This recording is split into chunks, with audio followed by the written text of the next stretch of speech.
नमस्कार प्यारे बच्चों, आप सभी का स्वागत है पीडब्ल्यू के ऑनलाइन मंच पर। मैं हूं सत्यम और मैं आपसे रूबरू हो रहा हूं मास्टर 30 बैच के अंदर। प्यारे बच्चों, जैसा कि आप जानते हैं कि इस बैच में हम पढ़ते हैं मोस्ट इंपॉर्टेंट क्वेश्चन, यानी कि ऐसे 30 प्रश्न जो परीक्षा की दृष्टि से बहुत महत्वपूर्ण होते हैं, परीक्षा में आते ही हैं। ठीक है, तो चलिए बच्चों, आज की श्रृंखला में हम कुछ चैप्टर से कुछ प्रश्न लेकर आए हैं, तो जानते हैं कि कौन कौन से वो चैप्टर है और कौन कौन से प्रश्न जो है वो हम करने वाले हैं।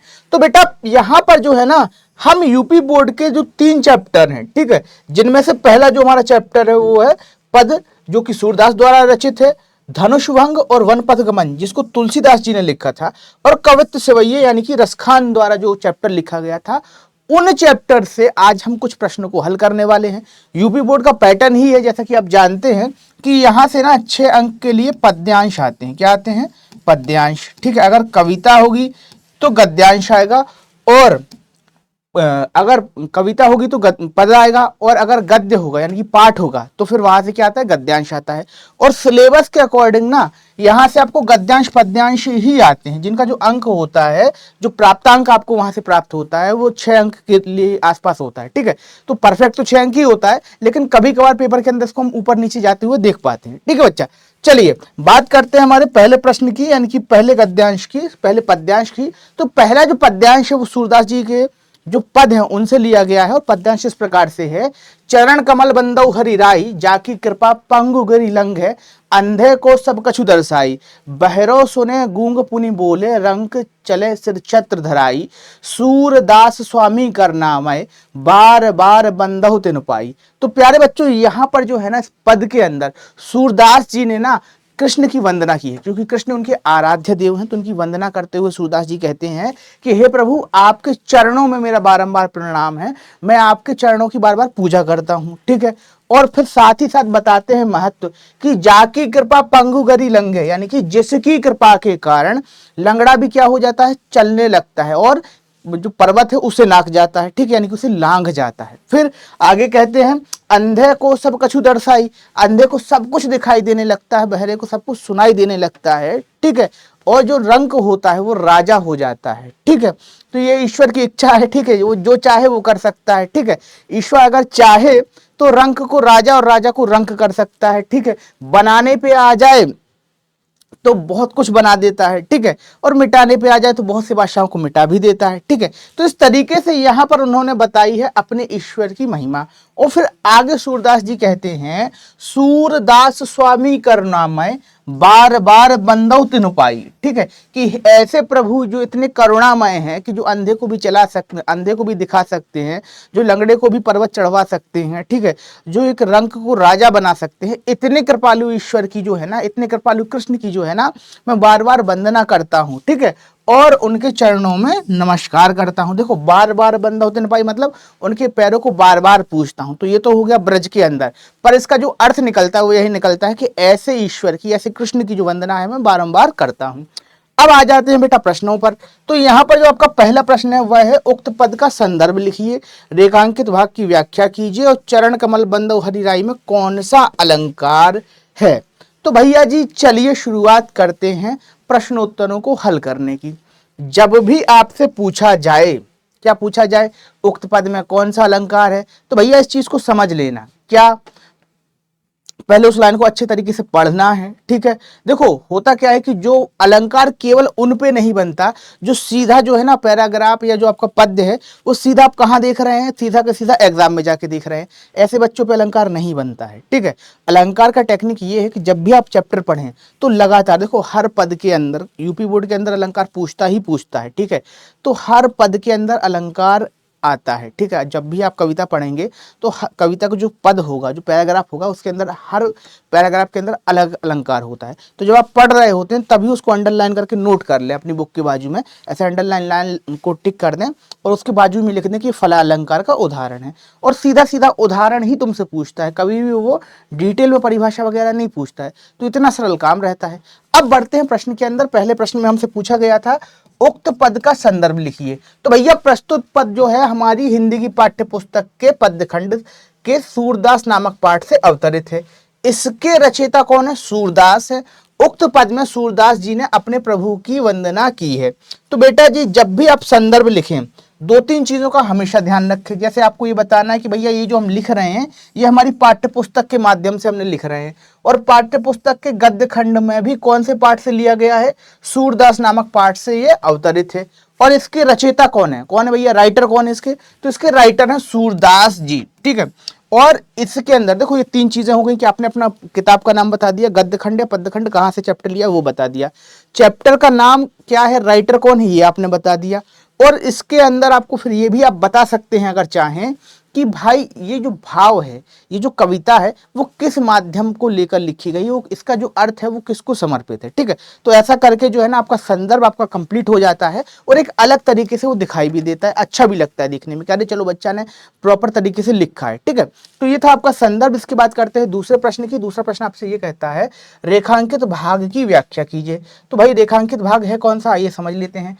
चरण कमल बंदऊ हरिराई, जाकी कृपा पंगु करी लंघे, अंधे को सब कछु दर्शाई, बहरो सुने गूंग पुनि बोले, रंक चले श्री छत्र धराई।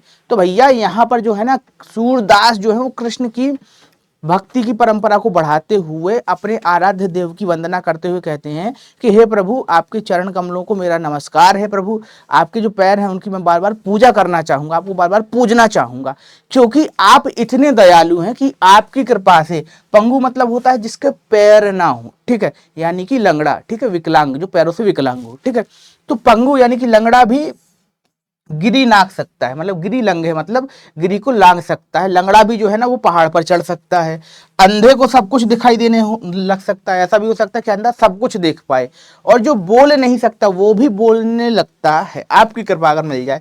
बहरा सुने गूंग पुनि बोले, मतलब बहरा सुन सकता है और गूंगा बोल सकता है।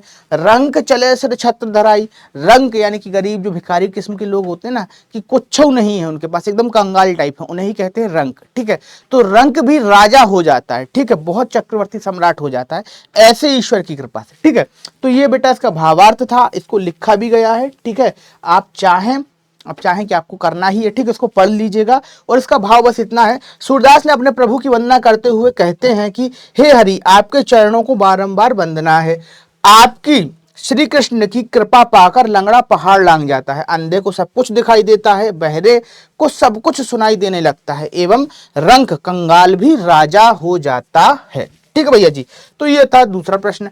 अब बात करते हैं तीसरे प्रश्न की और महत्वपूर्ण प्रश्न की, जो कि परीक्षा की दृष्टि से आपके लिए बहुत इंपॉर्टेंट है।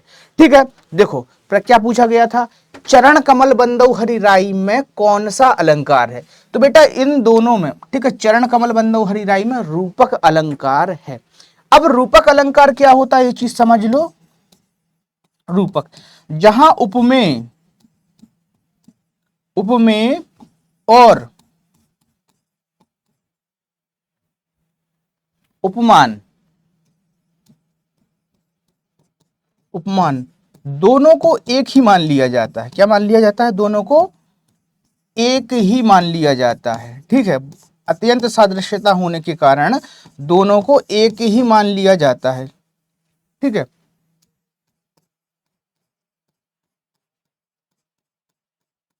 वहां रूपक अलंकार होता है। ठीक है, इस चीज को याद रखिएगा कि उपमेय और उपमान को, जहां उपमेय और उपमान में कोई अंतर ना रह जाए, उपमेय और उपमान दोनों एक ही हो जाएं, वहां पर जो है ना रूपक अलंकार मान लिया जाता है। ठीक है, जैसे चरण कमल बंदौ हरिराई, तो यहां पर चरण कमल मतलब कमल रूपी चरण। ठीक है, तो यहां पर चरण क्या हो गया, उपमेय हो गया, और उपमान क्या हो गया, कमल हो गया। ठीक है बच्चा जी, चलिए आगे बढ़ते हैं अगले पैराग्राफ पर। अगले पैराग्राफ को पढ़ते हैं और सॉल्व करते हैं। अगला पैराग्राफ इस प्रकार से है, अभिगत गति कछु कहत न आवे, जो गूंगो मीठे फल को रस अंतर्गत ही भावे, परम स्वाद सब ही सुनिरंतर अमित तोष उपजावे, मन वाणी को अगम अगोचर सो जाने जो पावे, रूप रेख गुण जाति जुगति बिनु निरालंब कित धावे, सब विधि अगम अगोचर सब विधि अगम विचार ही ताते, सूर सगुन पद गावे। ठीक है, तो यहाँ इस पूरे के पूरे पद में सूरदास जी ने क्या किया है कि सगुण और निर्गुण दोनों की तुलनात्मक अध्ययन करते हुए ये बताया है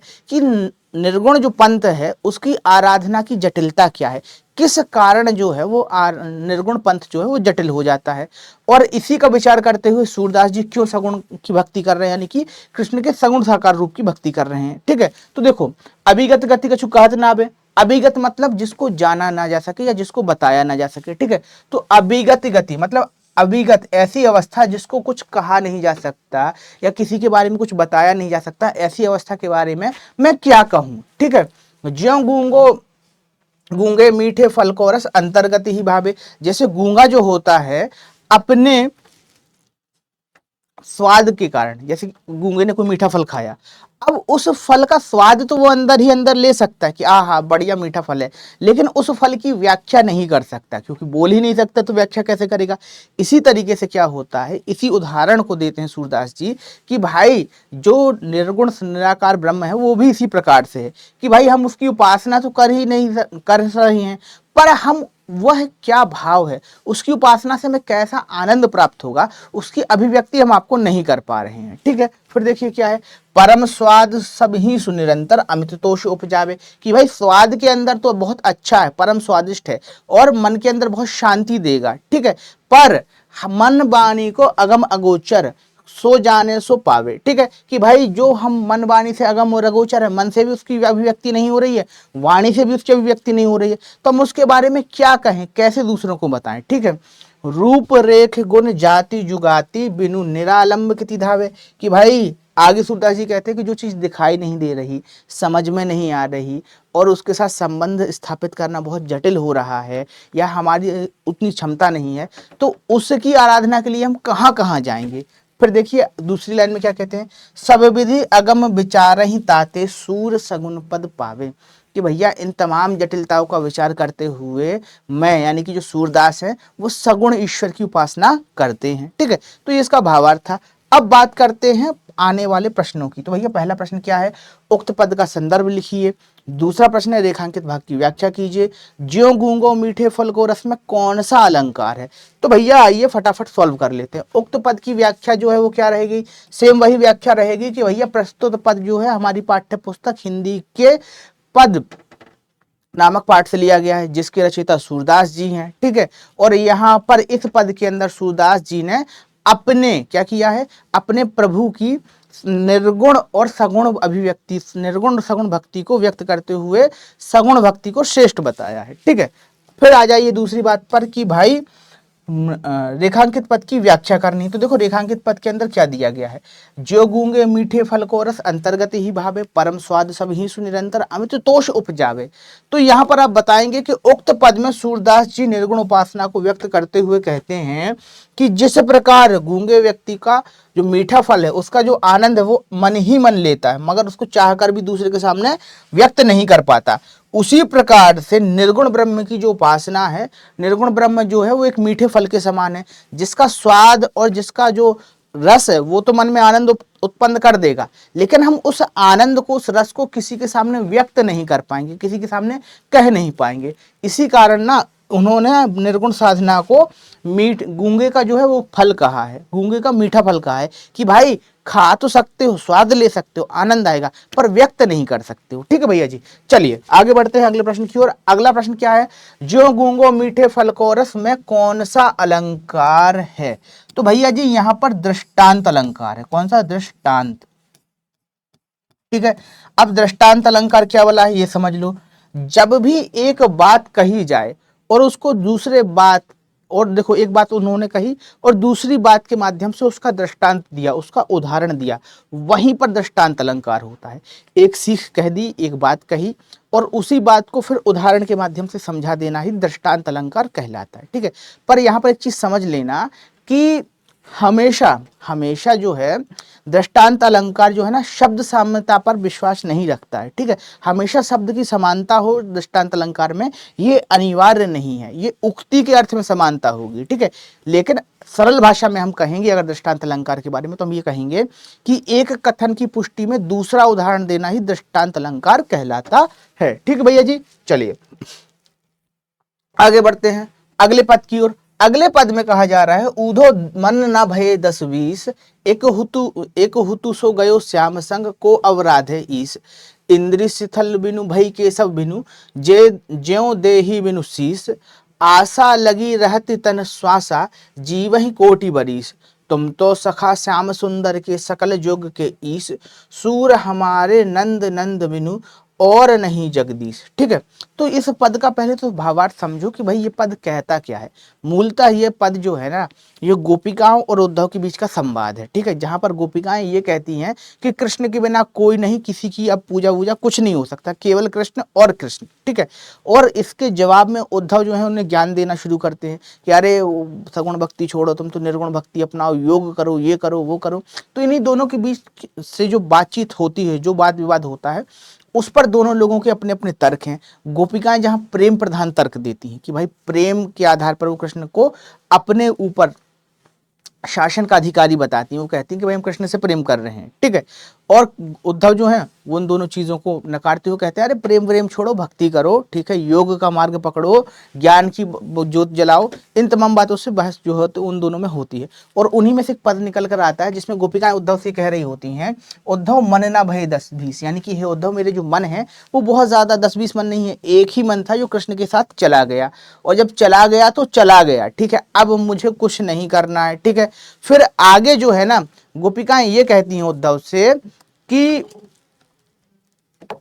देखो आगे क्या कहती हैं गोपिकाएं कि एक हो तो गयो, एक हो तो सो गयो श्याम संग को अवराधे इसकी, यानी कि मेरा जो मन था वो कृष्ण के साथ चला गया, अब किसी दूसरे ईश्वर की आराधना में क्या ही करूं।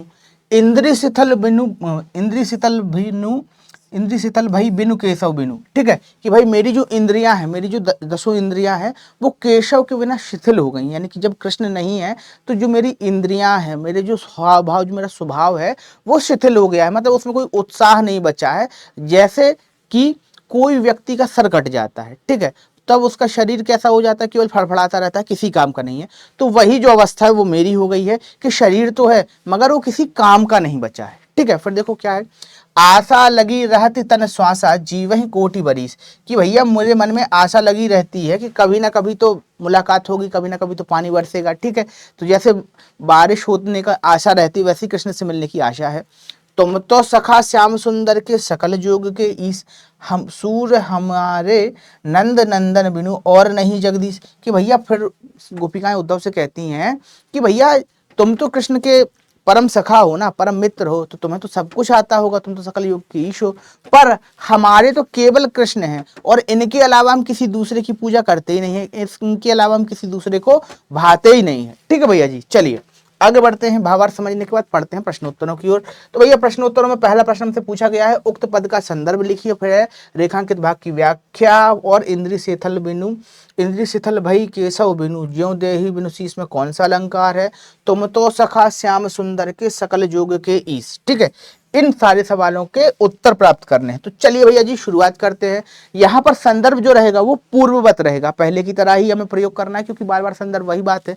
ठीक है, फिर बात करते हैं कि रेखांकित पद में क्या कहती हैं गोपिकाएं, उद्धव मन न भय 10-20 एक हो तो सो गयो श्याम संग को अवराध है ईस। ठीक है, कि भैया गोपिकाएं उद्धव से कहती हैं कि भैया हमारा जो मन है, हमारा जो चित्त है वो 10-20 प्रकार के चित्त नहीं है, एक ही था तो वो कृष्ण के साथ चला गया। अब जब कृष्ण ही चले गए हैं तो फिर अब क्या ही हम कर सकते हैं, हमें किसी दूसरे देवता की आराधना या पूजा करनी ही नहीं है। ठीक है, तो ये बात जो है ना गोपिकाएं कहती हैं उद्धव को समझाते हुए कि हे उद्धव मेरा जो मन है वो कृष्ण के में रंग गया है, अब हमारे पास कोई 10-20 मन तो है नहीं है कि भाई कृष्ण चलेगा एक मन को लेकर तो दूसरे मन से हम किसी दूसरे देवता की उपासना कर लें, केवल एक ही मन था जो कृष्ण के साथ चला गया। अब जो है ना हम किसी दूसरे देवता की आराधना कैसे करें, ठीक है, या क्यों करें। ठीक है, क्योंकि मन तो एक ही था। अब यहाँ पर बेटा एक गूढ़ अर्थ भी निकलता है, क्या कहा जा रहा है, ऊधो मन ना गए, मन ना भय 10-20 एक हो तो गयो श्याम संग को अवराधे ईश। देखो उद्धव जो है ना, उद्धव वो है ज्ञान मार्गी। ठीक है, ज्ञान मार्गी, और ज्ञान मार्गी जितने हुए हैं वो सब करते हैं योग। ठीक है, योग, योग के विषय में एक बात ये कही जाती है, क्या कही जाती है योग के विषय में, योगा चित्त वृत्ति निरोधा, योग से चित्त की वृत्तियों का यानी कि मन की जो वृत्तियां हैं, मन के जो विकार हैं उनका शमन होता है। इसीलिए गोपिकाओं ने ये बात कही है कि योद्धव मन न भये 10-20 एक हो तो गयो श्याम संग। ठीक है, इसीलिए उन्होंने कहा है उद्धव को क्योंकि योद्धव ज्ञान मार्गी है। ठीक है, तो ये गूढ़ अर्थ था बेटा, ठीक है, जो इन जनरल समझ में आता नहीं है। ठीक है, चलिए आगे बढ़ते हैं। अब देखिए इसके बाद हमने इस व्याख्या को तो समझ लिया, बढ़ते हैं अगले प्रश्न की ओर। अगला प्रश्न क्या है, इंद्रिय शिथिल बई के सौ बिनु जो ज्यो देहि बिनु शीस। तो बेटा इसमें उपमा अलंकार है। उपमा अलंकार क्यों है यहाँ पर समझो, जब उपमेय और उपमान में किसी गुण के कारण तुलना की जाती है, क्या कोई गुण हो और उसके आधार पर उपमेय और उपमान की तुलना की जा रही हो, वहां पर क्या होता है, वहां पर आपका उपमा अलंकार होता है। जैसे इंद्रिय शिथिल बिनु, सिंदरी शीतल भई बई केशव बिनु, ठीक है, जो देही बिनु शीस। तो यहाँ पर इंद्रियों की शिथिलता किससे तुलना की जा रही है, कि बिना सिर के देह से, ठीक है। तो उपमेय उपमान का संबंध यहाँ पर हो जाएगा और दोनों के बीच तुलना है, तो यहाँ पर उपमा अलंकार हो जाएगा। फिर देखो क्या है, तुम तो सखा श्याम सुंदर के सकल जोग के ईश में कौन सा अलंकार है। तो भैया यहाँ पर जो है ना अनुप्रास अलंकार है। जब भी वर्ण की आवृत्ति, किसी वर्ण की आवृत्ति बार बार हो तो वहां पर अनुप्रास अलंकार होता है। जैसे यहाँ पर सावर्ण की सखा श्याम सुंदर के सकल जोग के ईश, तो यहाँ पर 4 बार 5 बार सा आ गया, इसीलिए यहाँ पर क्या हो जाएगा, सावर्ण की आवृत्ति के कारण यहाँ पर अनुप्रास अलंकार हो जाएगा। ठीक है भैया जी, चलिए आगे बढ़ते हैं अगले प्रश्न की ओर। अगला प्रश्न इस प्रकार से है, सखी री मुरली लीजे चोरी, जिनी गोपाल कीन्हे अपने बस प्रीति सबन की थोरी, छिन एक घर भीतर निशिबासर धरनत कबहू छोरी, छोरी कबहू कर कबहू अधरिन कटी कबहू खोसत जोरी, ना जानो कछु मेली मोहिनी राखे अंग अंग भोरी, सूरदास प्रभु को मन सजनी बध्यो राग की डोरी। तो यहाँ पर इस पद के अंदर गोपिकाएं ये कहती हैं कि कृष्ण की मुरली चोरी कर लो भैया, ठीक है। दो गोपिकाएं आपस में बात करती हैं और ये कहती हैं कि कृष्ण की मुरली चोरी कर लो। अब क्यों कर लो भाई, तो ये यही बात को बताती हैं कि जब से इनने बांसुरी बजाना शुरू किया है, जब से इनके हाथ बांसुरी आ गई है, तब से इन्होंने क्या किया है कि ये किसी दूसरे को तो भाई अपने आसपास आने ही नहीं देते हैं। इस मुरली ने क्या किया है, कृष्ण को अपने बस में कर लिया है और हमेशा कृष्ण जो है वो इस मुरली में ही लगे रहते हैं, इस मुरली को ही बजाते रहते हैं। कभी अपने घर के अंदर ले जाते हैं, कभी जो है ना, कभी भी तुम देख लेना कृष्ण को हमेशा मुरली के अंदर, कभी घर के अंदर जाओ तो मुरली लिए बैठे हैं, दिन रात, निशिबासर मतलब होता है दिन रात मुरली लिए बैठे रहते हैं, ठीक है। धरत कबहू छोही, और हमेशा अपने पास ही रखते हैं, कभी छोड़ते ही नहीं है। कबहू कर कबहू अधरिन कटी कबहू खोसत जोरी, कभी हाथ में लिए रहते हैं ऐसे मुरली को, कभी होठों से ऐसे मुरली लगाए रहते हैं और कभी अपनी कमर में खोस लेते हैं मुरली, यानी कि अपनी कमर में मुरली को रख लेते हैं, ठीक है। तो इस तरीके से गोपिकाएं बताती हैं कि मुरली तो ये छोड़ ही नहीं रहे हैं, इन्हें इतनी मुरली प्रिय है। फिर आगे क्या कहते हैं, ना जानो कछु मेल मोहिनी राखो अंग अंग भोरी। मुझे तो ऐसा लगता है, मतलब गोपिकाओं को ऐसा लग रहा है कि ये जो मुरली है ना 100% कुछ ना कुछ इसमें झोल है, कुछ ना कुछ इसमें जादू टोना है, तभी तो कृष्ण को इसने मोहित करके रखा है, ठीक है। फिर देखो आगे क्या है, सूरदास प्रभु को मन सजनी बधो राग की डोरी। और भैया ये कहते हैं कि सूरदास के जो प्रभु हैं उनका मन जो है ना इस मुरली से राग की डोरी के कारण बंध गया है, मतलब ये जो मुरली है ना वो अत्यंत प्रिय हो गई है।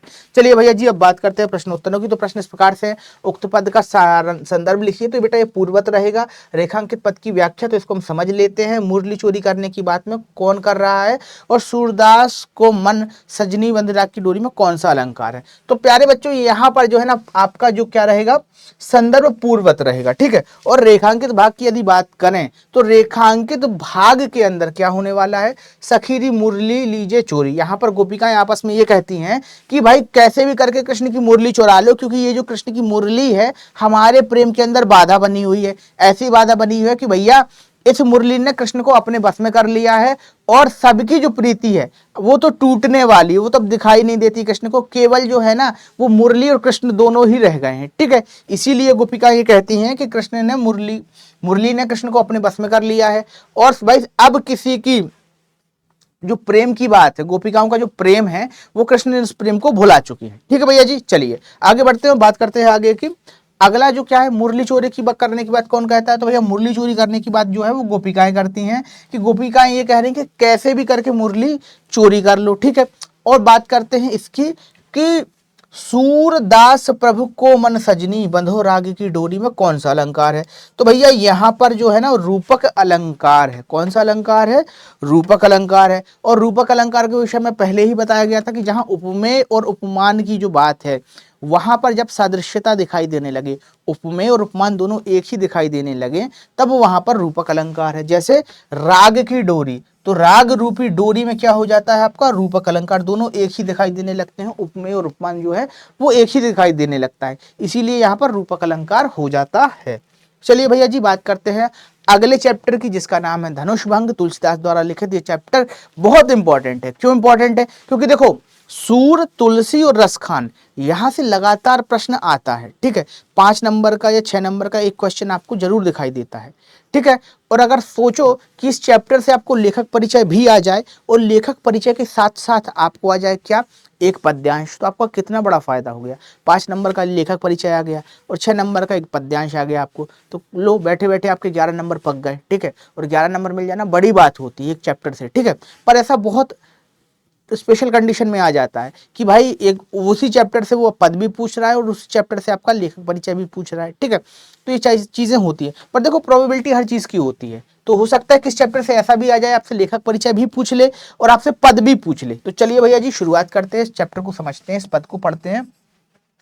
पद इस प्रकार से, भरे भुवन घोर कठोर, रवि रवि बाज तजी मारुग चले, चिक्कर दिग्गज डोल मही अहि कोल, कुरमुर करमले सुर असुर मुनि कर कान दीन, सकल विकल विचारहि, को दंड खंड्यो राम तुलसी, जयति वचन उचारहि। अब इसका अर्थ समझ लो। होता ये है प्यारे बच्चों कि रामचरितमानस में धनुष भंग करके एक प्रसंग है, जिसमें राम जो है ना भगवान शिव का धनुष तोड़ देते हैं और उस धनुष के तोड़ने पर सीता और राम की शादी हो जाती है, बीच में परशुराम जी की भी एंट्री हो जाती है। तो धनुष यहाँ पर इस चैप्टर के अंदर राम के धनुष तोड़ने तक का वर्णन है कि किस प्रकार से कोलाहल था, किस प्रकार का माहौल था जब राम धनुष तोड़ने जा रहे होते। ठीक है, इस पैराग्राफ में ये बताया गया है कि जब धनुष टूटा तब क्या हुआ। तो देखो, भरे भुवन घोर कठोर, रव, रव का मतलब होता है ध्वनि। ठीक है, ध्वनि या स्वर। तो होता यह है कि जब राम धनुष तोड़ देते हैं, ठीक है, राम के धनुष तोड़ने के कारण क्या हो जाता है कि चारों तरफ जो है ना बहुत कठोर ध्वनि होती है, बहुत धुंधार ध्वनि होती है, यानी कि बहुत जोरदार आवाज जाती है। अब इस आवाज को जहां जहां जो है ना लोगों तक पहुंचती है, वहां वहां लोग विचलित हो जाते हैं। जब घोड़ों के पास ये पहुंचती है, ठीक है, जब घोड़ा इसको सुनते हैं तो घोड़े जो है ना अपने रास्ते से हट जाते हैं। अब देखो घोड़े का चर्चा कहाँ है, बाजी का अर्थ होता है घोड़ा। क्या होता है? घोड़ा। ठीक है, घोड़ा। तो बाजी तजी मार्ग चले मतलब घोड़े अपने रास्ते से हट गए। चिक्कर दिग्गज डोल मही कोल कुरमुर कुरुम कलमले, कि भाई होता यह है कि जैसे ही धनुष की आवाज उन तक पहुंचती, यानी कि कच्छप, देखो और जो जानवर होते हैं, कोल होता है, कच्छप होते हैं, कुरुम आदि जो जानवर होते हैं, जिसको क्या नाम से दिग्पालों के वाहन कहे जाते हैं, जब वहां तक आवाज पहुंचती है तो वो भी अकुला जाते हैं कि इतनी तेज ध्वनि जो है वो किस चीज की है, किस चीज की जो है इतनी तेज ध्वनि आ गई, ऐसा क्या हो गया। फिर देखो क्या है, सुर असुर मुनि कर कान दीने, सकल विकल विचार ही। सुर असुर मुनि, और इन सब ने इस ध्वनि को सुना तो उस ध्वनि पर ध्यान दिया कि भाई ध्वनि के कारण सारे लोग क्या हो गए, व्याकुल हो गए, सारे लोग घबरा गए कि भाई इतनी तेज ध्वनि किस चीज की आई। पर सभी लोगों ने जाना, सोचा, फिर किस किस ने सोचा इसके विषय में, सुर असुर और मुनि। ठीक है, इन तीनों ने सोचा, समझा कि लगता है राम ने धनुष तोड़ दिया है।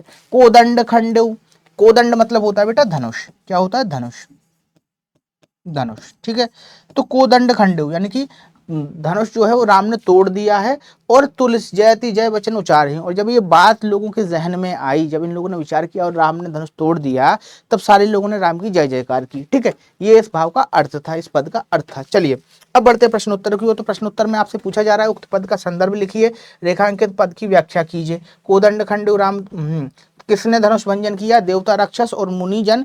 किस को कैसे पता चला कि राम ने धनुष तोड़ दिया है? तो भैया जब भी प्रसंग की बात हो तो आपको सीधा सीधा बताना है क्या, पहला तो चैप्टर का नाम, फिर दूसरा राइटर का नाम, और ये चैप्टर या राइटर, ये जो चैप्टर है वो कहाँ से लिया गया। तो आपको गद्य खंड से लिया गया है, पद्य खंड से लिया गया है, ये 3 चीज आपको बतानी है, इसी के आधार पर लिखना है। देखिए, प्रस्तुत काव्य पंक्तियां हमारी पाठ्यपुस्तक हिंदी के काव्य खंड के धनुष भंग कविता शीर्षक से अवतरित हैं। यह अंश हमारी पाठ्यपुस्तक में गोस्वामी तुलसीदास द्वारा रचित है। रचित श्री रामचरितमानस के बालकांड से लिया गया है। अब बात करते हैं रेखांकित पद की। तो देखिए भैया, सुर असुर मुनि कर कान दीने, सकल विकल विचारहि, को दंड खंडो राम तुलसी जयति वचन उचारहि।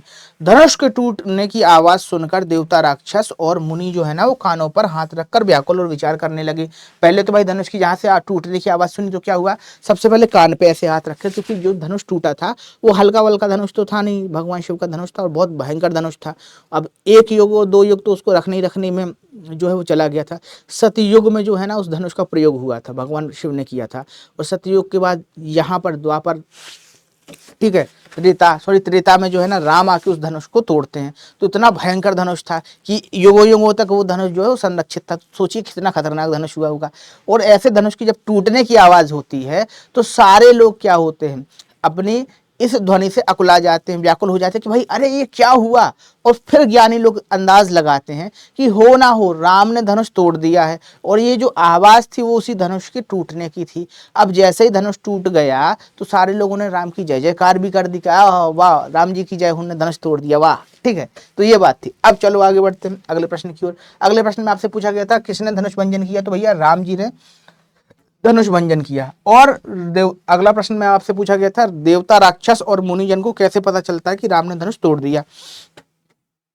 तो भैया ऐसे पता चलता है कि धनुष के टूटने की आवाज जो है वो ब्रह्मांड में फैल जाती है और उस आवाज के अंदाजे पर ये लगा लेते हैं अनुमान कि हो ना हो राम ने धनुष तोड़ा है। ठीक है भैया जी, चलिए आगे बढ़ते हैं। अगला प्रश्न क्या है वो सुन लीजिए।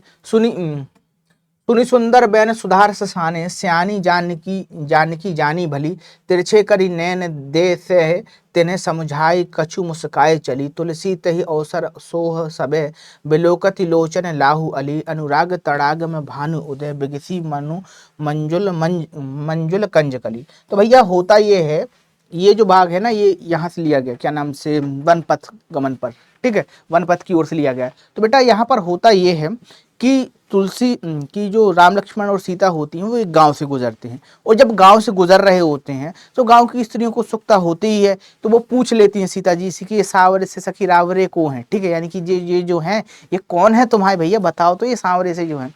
तो सीता जी स्त्रियों की चतुराई को भाप जाती हैं और मुस्कुराते हुए उन्हें जवाब देती हैं कि भाई, मुस्कुराते हुए अपने इशारे से जवाब देती हैं कि भाई ये जो है ना ये हमारे पति हैं, ठीक है, बड़े मुस्कुराते हुए संकेत से कि ये हमारे वो है, ठीक है, ऐसा जवाब देती है। और इसी बात को तुलसीदास जी ने क्या किया है कि कविता के माध्यम से प्रस्तुत कर दिया था। फिर आगे इसी अवसर पर क्या होता है कि तुलसी तही अवसर सब सो है, बिलोकति लोचन लाहू अली, कि भाई तुलसीदास जी कह रहे हैं कि ऐसा लग रहा है जैसे अनुराग रूपी बादल, अनुराग रूपी तालाब में, मतलब प्रेम के तालाब में भानु का उदय हो रहा है और उस उदय में जो है ना एक कंज कली यानी कि जो कमल की कली है वो खिल रही है। ठीक है भैया जी, चलिए आगे बढ़ते हैं, प्रश्नोत्तरों की ओर बढ़ते हैं। प्रश्नोत्तर इस प्रकार से हैं। प्रस्तुत पद का संदर्भ पूछे तो बेटा पूर्वत, क्योंकि यही पुरानी की पुरानी बातें हैं। फिर बात करेगा सुनि सुंदर बैन सुधार साने, ठीक है, इसका हमें भावार्थ बताना है और दो प्रश्नों के उत्तर देना है। तो आइए फटाफट प्रश्नों की ओर बढ़ते हैं। सबसे पहले बात करते हैं रेखांकित पद की। तो देखो, सुनी सुंदर बैन सुधारस साने, स्यानी जानकी जानी भली, तिरछे करी नैन दे सैन तिन्हें समझाई कछु मुस्काई चली। स्त्रियों ने राम के विषय में सीता से पूछा, ये सावले और सुंदर रूप वाले तुम्हारे क्या लगते हैं। उनके अमृत जैसे वचनों को सुनकर चतुर सीता जी ने मनोभावों से समझा दिया कि सीता जी ने उनके प्रश्न का उत्तर अपनी मुस्कुराहट तथा संकेत से की भरी दृष्टि से ही दे दिया कि राम उनके पति हैं। ठीक है, तो होता है ना कि स्त्रियों के अंदर एक विशेष कला होती है लोगों को समझने की और इशारों को समझने की, तो उसी कला का प्रयोग करते हुए सीता जी मुस्कुराती हैं और स्त्रियों को संकेत से बता देती हैं कि ये हमारे पति हैं। ठीक है, चलिए आगे बढ़ते हैं। फिर देखिए क्या है, ग्राम वधुओं की बात सुनकर कौन मुस्कुरा रहा था। तो भैया ग्राम वधुओं की बात सुनकर सीता जी मुस्कुराती हैं। बेगिसी मनोमंजुल कंजकली में कौन सा अलंकार है। तो बेटा यहाँ पर उत्प्रेक्षा अलंकार। उत्प्रेक्षा अलंकार क्यों है भैया, क्योंकि यहाँ पर मनो आया है। जहां भी जनु जानो मनु मानो इव सो आ जाए तो समझ जाइए कि वहां पर उत्प्रेक्षा अलंकार है। उत्प्रेक्षा अलंकार का प्रमाण क्या है कि भाई उत्प्रेक्षा अलंकार का क्या है, तो जब उपमेय में उपमान का संदेह होने लगे, ध्यान रखिएगा, उपमेय में उपमान का संदेह होने लगे वहां पर उत्प्रेक्षा अलंकार होता है। उपमेय और उपमान एक दिखाई देने लगे तो वहां रूपक अलंकार हो गया, लेकिन उपमेय में उपमान का संदेह है कि शायद उपमेय ही उपमान हो गया है, ठीक है, तब वहां पर जो है उत्प्रेक्षा अलंकार हो जाता है।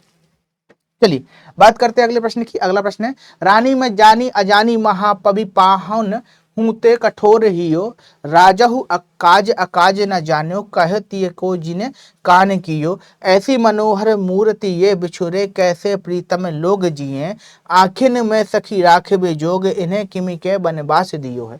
तो भैया यहाँ पर वही गांव की महिलाएं कह रही हैं कि केकई यानी कि जो राजा दशरथ की पत्नी थी, जिनके कारण राम को वनवास मिला, वो बड़ी अज्ञानी थी। इतने सुंदर सुंदर जो हैं वो बच्चे हैं, ठीक है, यानी कि राम लक्ष्मण है, और इनको फालतू जंगल भेज दिए, ठीक है। फिर आगे कहती हैं कि राजा भी जो है ना, राजहु अकाजु काज ना जान्यो, कि राजा भी काज यानी कि क्या अच्छा है क्या बुरा है इस बात को नहीं जानता है, और केवल रानी की बातों में लगा रहता है, इसलिए उसने राम को जंगल भेज दिया, ठीक है। फिर देखो क्या है, ऐसी मनोरथ मूर्ति ये बिछुरे, कैसे प्रीतम लोग जिए हैं, इतने सुंदर ये हैं, इनका रूप इतना सुंदर है कि इनके प्रियजन इनके बिना कैसे रहेंगे, ठीक है। भगवान जाने ने किस कारण वनवास दिया गया है, ठीक है। तो यहीं पर जो स्त्रियां होती हैं वो ये कहती हैं, गांव की जो ग्राम बधुएं होती हैं वो ये कहती हैं कि ये इनको देखकर तो ऐसा लगता है कि इनको आंखों पर रख ले, मतलब पलकों पर सजा ले, पर इतने सुंदर व्यक्तित्व वाले लोगों को, इतने सुंदर राम लक्ष्मण को पता नहीं किस कारण से वनवास दिया गया है। चलिए आगे बढ़ते हैं, प्रश्नों की बात करते हैं। तो बेटा इसका संदर्भ लिखना है, संदर्भ पूर्वत रहेगा। रेखांकित बात की व्याख्या समझ लेते हैं। आइए रेखांकित वाक्य की व्याख्या के अंदर क्या क्या करना है। तो देखो, ऐसी मनोहर मूर्ति ये कछु कैसे प्रीतम लोग जिए हैं, आखन में सखी राखबे जोग, इन्हें किमि के बनवास दिए हैं। राम लक्ष्मण सीता की सुंदरता को देखकर गांव की जो स्त्रियां हैं वो ये कहती हैं कि इतने सुंदर प्रतिमाएं हैं, यानी कि इतने सुंदर इनका देह है, इतना सुंदर इनका आचरण है, कितने अच्छे तरीके से ये बात करते हैं, इतने प्यारे लोगों को न जाने किस कारण वनवास दिया होगा।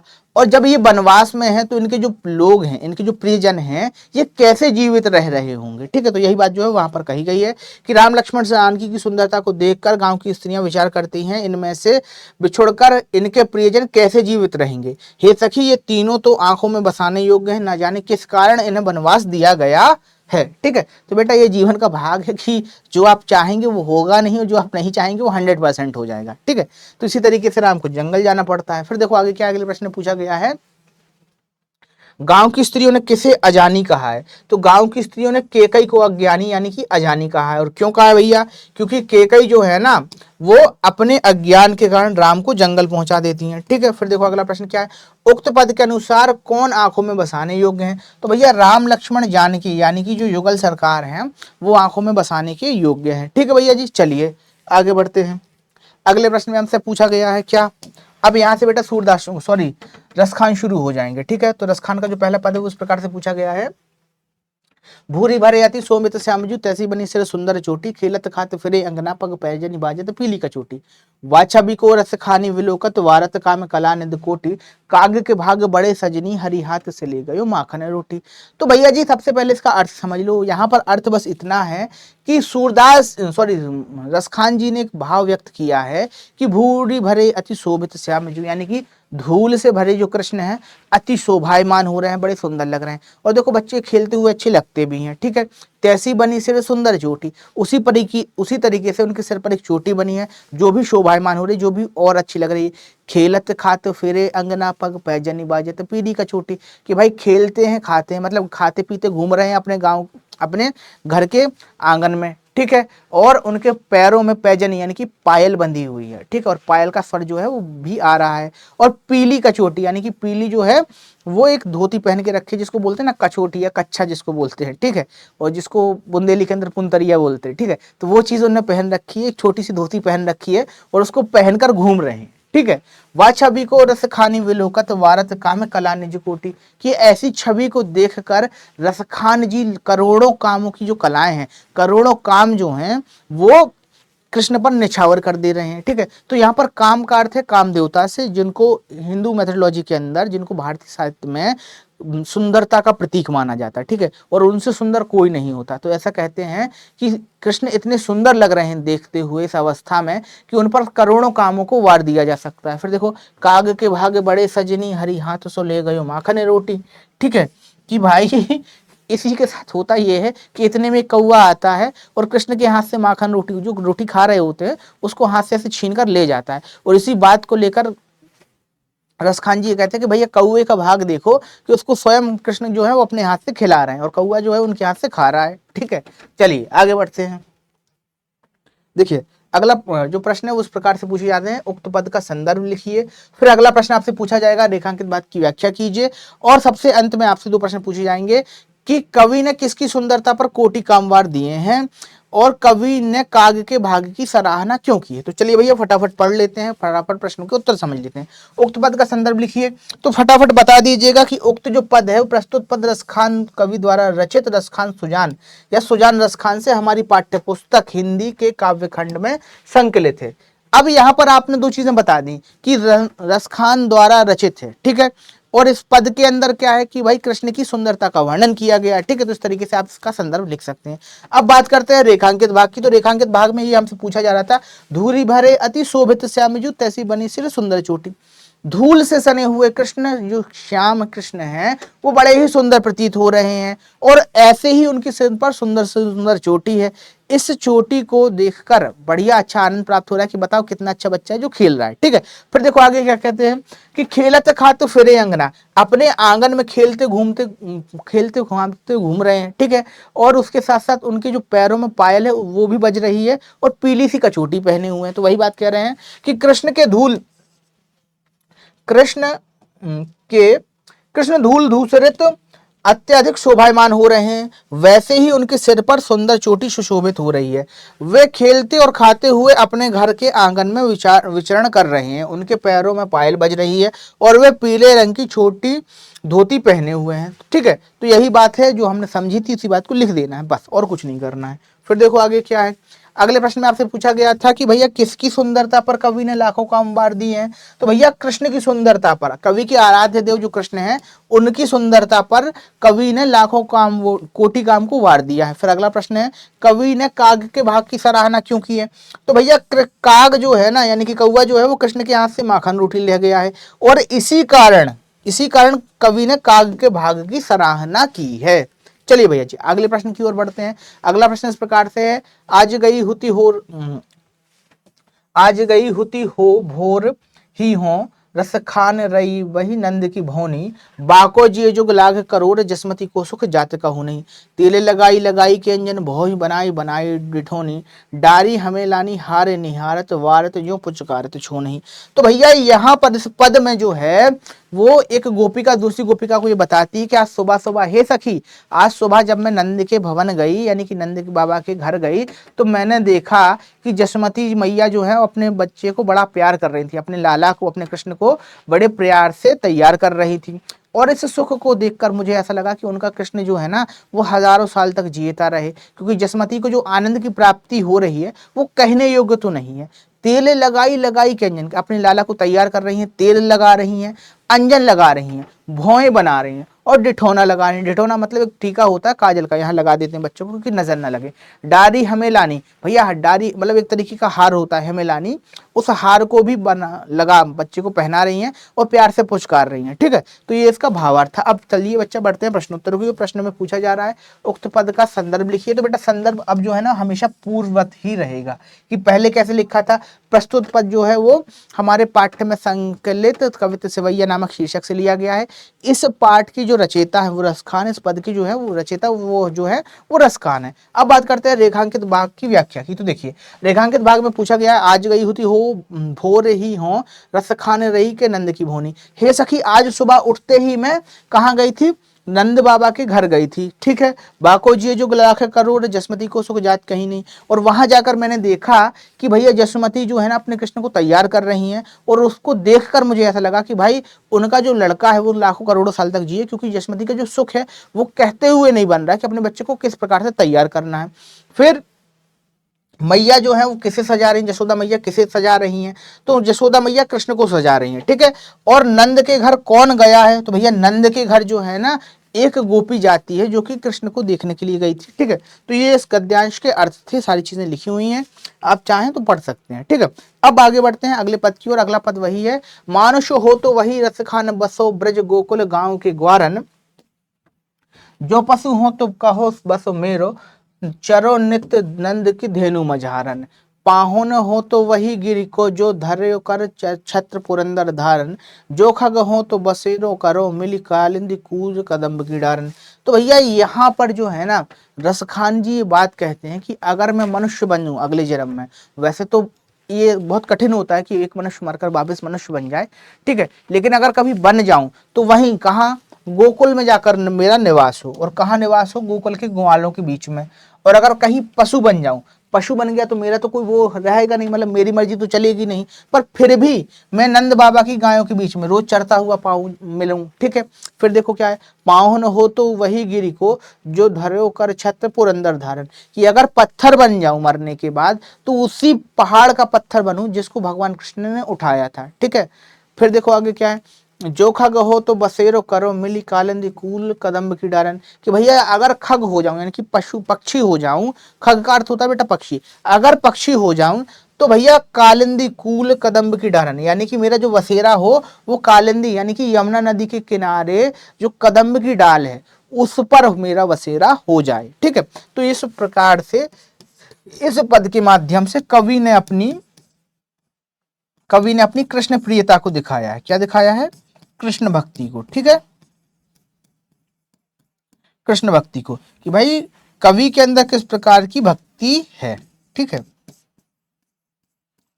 चलिए अब बात करते हैं प्रश्नोत्तरों की। तो भैया प्रश्नोत्तर आपसे पूछा गया है, उक्त पद का संदर्भ लिखिए। संदर्भ में आप वही लिखेंगे कि प्रस्तुत पद हमारी हिंदी की पाठ्य पुस्तक के पद्य खंड से के कवित्व सेवैया नामक शीर्षक से अवगत है। इसके रचयिता रसखान महोदय हैं। अब बात करते हैं काय की रेखांकित पद की व्याख्या की। तो वो देखो, मानुष हो तो वही रसखान बसो बज गोकुल गांव के ग्वारन, जो पशु हो तो कहा बस मेरो चरो नित नंद की धेनु मझारन, कि भैया यदि मैं मनुष्य बन जाऊं, कवि कहते हैं यहाँ पर कि यदि मैं मनुष्य बन जाऊं तो मुझे जो है ना अगला जन्म कहाँ देना, व्रज में देना और गोकुल के ग्वालों के बीच में देना, ठीक है। कि अगर मनुष्य बन गया तो गोकुल के ग्वालों के बीच में मैं रहूं और वहीं पर अपना जीवन व्यापन करूं। अगर पशु हो जाऊं, अगर पशु हो जाऊं तब तो मेरी इच्छा चलेगी नहीं, मेरा बस चलेगा नहीं, पर फिर भी प्रभु मुझ पर इतनी कृपा करना कि मैं पशु होके भी नंद बाबा की गायों के बीच में चरने जाऊं, ठीक है। तो ये बात जो है ना वही कह रहे हैं कि मेरी इच्छा है कि मैं ब्रजभूमि में गोकुल के ग्वालों के मध्य निवास करूं। यदि मैं पशु योनि में मैं ग्रहण करूं यानी जन्म ग्रहण करूं तो फिर मेरी इच्छा है कि मैं नंद जी की गायों के बीच विचरण करता रहूं। यानी कि अगर गैया बन जाऊं तो नंद बाबा की गैया बनूं और मनुष्य बनूं तो गोकुल के ग्वालों के बीच में रहूं, ठीक है। तो ये जो दो भाव थे यहाँ पर इनका हमसे अर्थ पूछा गया था।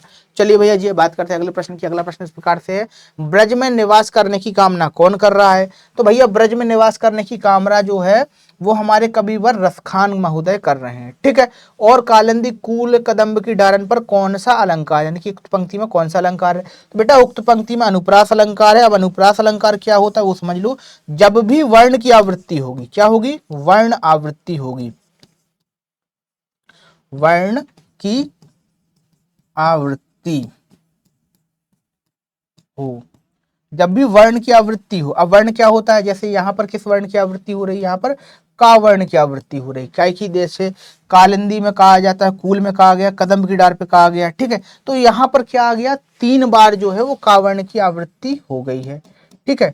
और इसी आवृत्ति को हम कहते हैं अनुप्रास अलंकार, कि जब भी किसी वर्ण में की आवृत्ति हो और बार बार हो तो वहां पर अनुप्रास अलंकार आ जाता है, ठीक है। तो बेटा इस तरीके से हमने इस चैप्टर को कंप्लीट किया, आज के प्रश्नोत्तरों को समझा। मिलते हैं अगले सेशन में, तब तक के लिए बने रहिए पीडब्ल्यू परिवार के साथ। धन्यवाद।